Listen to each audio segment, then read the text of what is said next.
On se demande jamais pourquoi est-ce que des élèves s'en foutent. Ils s'en foutent parce que ça n'a aucun sens pour eux. Est-ce qu'on se souvient de nos leçons d'histoire de l'école? Nous, on s'en souvient pas.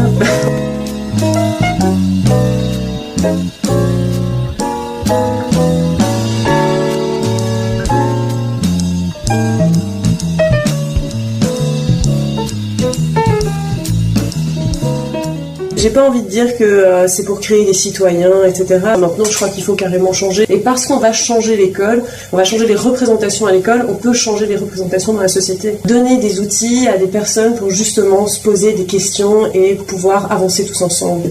Au départ, j'avais une école, une très très petite école avec des tout petits groupes. Et puis, j'ai changé d'école et je me suis retrouvée dans une école énorme, face à des super grandes classes de 26 élèves qui en fait n'avaient pas du tout envie d'être là.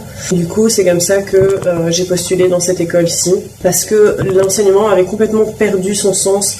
Je me retrouvais une actrice qui tous les matins arrive devant sa classe et doit jouer son rôle, et assez mal en fait en plus, face à un public qui n'est pas du tout ni réceptif, ni volontaire, ni voilà. Et en fait, quand je suis arrivée dans cette école, justement, je me suis rendu compte que c'était ce genre d'école qui pouvait justement contribuer à changer le monde.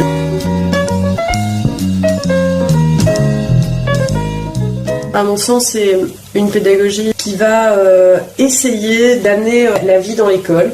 On essaye de préparer les élèves à la vie, mais on les prépare dans une salle de classe qui n'a vraiment aucune réalité en fait dans la vie. Et donc, on va essayer de rendre moins superficiel tout ça. D'abord en amenant des choses de l'extérieur, en essayant de confronter à des situations réelles. La pédagogie Freinet, à mon sens, a quand même un gros engagement politique. L'émancipation, c'est un objectif. Émancipation par rapport à la société et par rapport au modèle construit. Donc vraiment pouvoir s'émanciper et choisir sa voie. J'aurais envie que mes élèves, en sortant de l'école, puissent décider de ce qu'ils ont envie d'être, plutôt que de suivre des rails qui sont déjà tout tracés.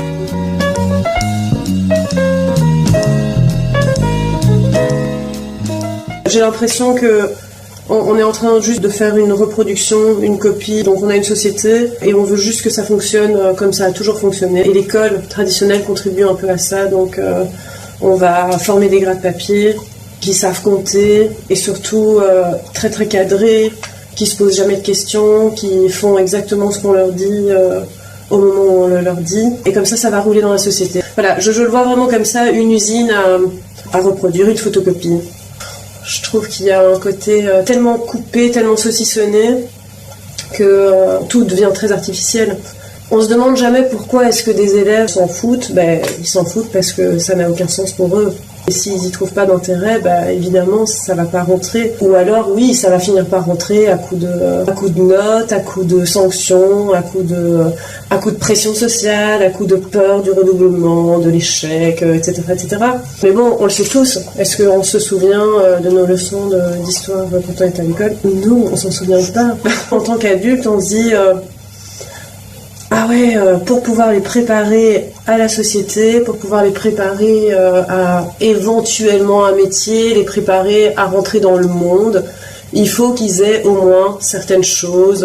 Et en fait, on se pose même pas la question de savoir si c'est bien ou pas, on se dit c'est bien. Et en fait, on n'a pas été beaucoup plus loin, c'est nous, avec notre regard d'adulte, qui posons le postulat qu'il faut absolument avoir ça pour pouvoir réussir. Et ça, c'est quelque chose à repenser.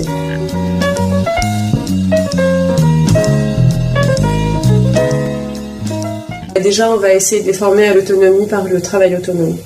Donc le travail autonome, c'est des plages horaires qui sont donc dans chaque matière. Donc un travail choisi par l'élève où il est seul devant son projet, devant sa tâche, la tâche qu'il a choisie, et avec des outils à sa disposition dans la classe.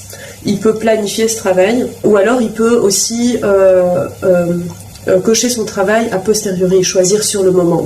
Aujourd'hui, j'ai envie de faire ça. Le TA étant un moment individuel, mais qui peut aussi être coopératif, parce qu'ils peuvent travailler ensemble. Ça dépend un peu des projets qu'ils ont. On essaye vraiment de leur donner le goût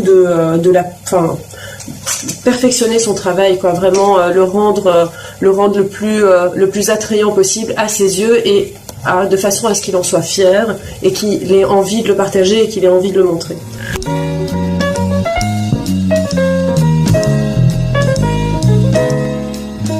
A priori, je vais d'abord aller le voir, lui poser la question et puis essayer de comprendre.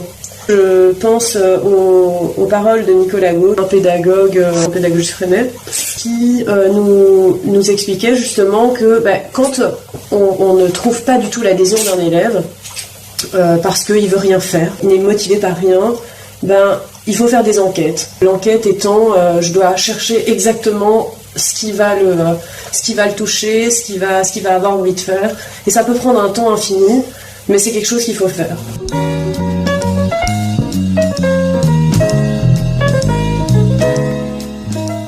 Dans notre école, on est dans une organisation donc mono-âge et on a une séparation de matières qu'on peut trouver dans les écoles traditionnelles. Donc on a une période de français, une période de maths, une période de ceci, une période de cela.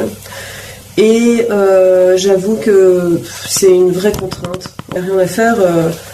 On ne peut pas voir les élèves dans la globalité quand on n'arrête pas de saucissonner les matières. Ils sont au travail et « Ah ben non, maintenant c'est français. Ah ben non, maintenant c'est maths. » Les élèves voient leur année en termes de réussite et en termes d'échec. Et donc, ils vont toute l'année travailler. Et puis à la fin, ils vont eux raisonner en « Ah, j'ai bien travaillé, donc j'ai réussi. » Ah mais non, j'ai mal travaillé, j'ai raté. J'aimerais qu'on arrête de réfléchir en termes de voilà, je passe une année, donc j'avance vers le sommet, comme une sorte de niveau, comme ça. On voit très bien ça dans les jeux vidéo. Et ça, moi, ça me pose vraiment problème, parce que je vois plutôt l'école comme un laps de temps où, en tant qu'enseignant, on peut essayer justement de guider les élèves vers leur mieux, et leur paroxysme n'est pas au même niveau. Mais c'est pas grave, on s'en fiche en fait, c'est ça l'idée. Et c'est pour ça que je pense que l'interage pourrait vraiment être une solution et simplement dire voilà, j'ai avancé en fait. Voilà, il y a juste une nouvelle année et j'avance, c'est tout. Et arrêter de réfléchir en termes de réussite et d'échec.